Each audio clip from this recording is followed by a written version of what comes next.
আসন সমঝোতার রাস্তা খোলা রেখে পশ্চিমবঙ্গের 17টি আসনের প্রার্থী তালিকা প্রকাশ করেছিল বামেরা।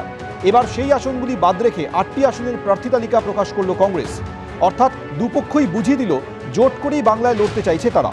বাংলার জন্য কংগ্রেসের প্রথম প্রার্থী তালিকা সবথেকে উল্লেখযোগ্য নাম অবশ্যই অধীর চৌধুরী। 5 বারের সাংসদ এবং লোকসভায় কংগ্রেসের দলনেতা তার গড় বহরমপুর থেকেই লড়বেন। কলকাতা উত্তর আসনে কংগ্রেসের প্রার্থী বর্ষিয়ার নেতা প্রদীপ ভট্টাচার্য। পুরুলিয়াতে প্রার্থী কংগ্রেসের 4 বারের বিধায়ক এবং পুরুলিয়ার জেলা সভাপতি নেপাল মাহাতো। অবশ্যই এই লড়াই পুরুলিয়ার জন্য একটা গুরুত্বপূর্ণ লড়াই, কারণ দীর্ঘদিন পর পুরুলিয়ার এই লোকসভা আসন, আমার কাছে যা খবর আছে তাতে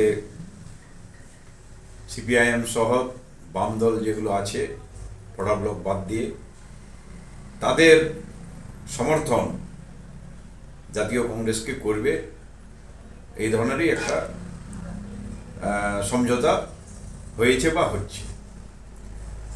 সুতরাং এই ক্ষেত্রে লড়াইটা খুব জবরদস্ত হবে বলে আমার আশা এবং বিশ্বাস।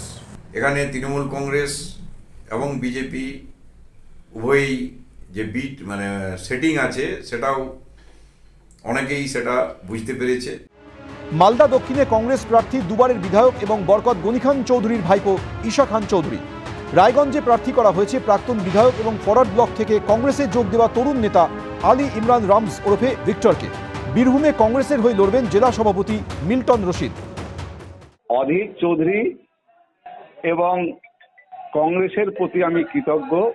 এই জায়গায় আমার দাদা অধীর চৌধুরী চয়েস করেছেন এবং কংগ্রেস পার্টি আমাকে লড়াই করার সুযোগ দিয়েছেন।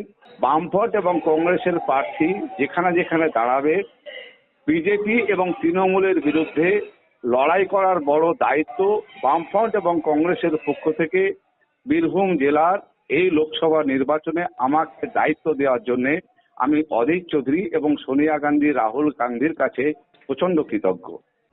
মালদা উত্তরে মোস্তাক আলম এবং জঙ্গিপুরে মোহাম্মদ মুর্তাজা হোসেনকে প্রার্থী করেছে কংগ্রেস। এদিকে নওশাদ সিদ্দিকীর দল আইএসএফও বৃহস্পতিবারই 8টি আসনে প্রার্থী ঘোষণা করেছে।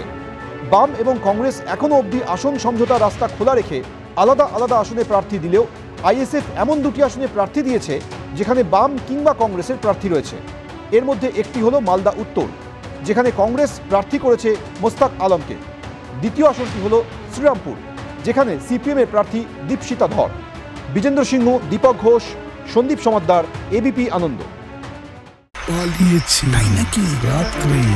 বাংলা গুজব চায় না, বাংলা খবর চায়। বাংলা খবর, বাংলার খবর।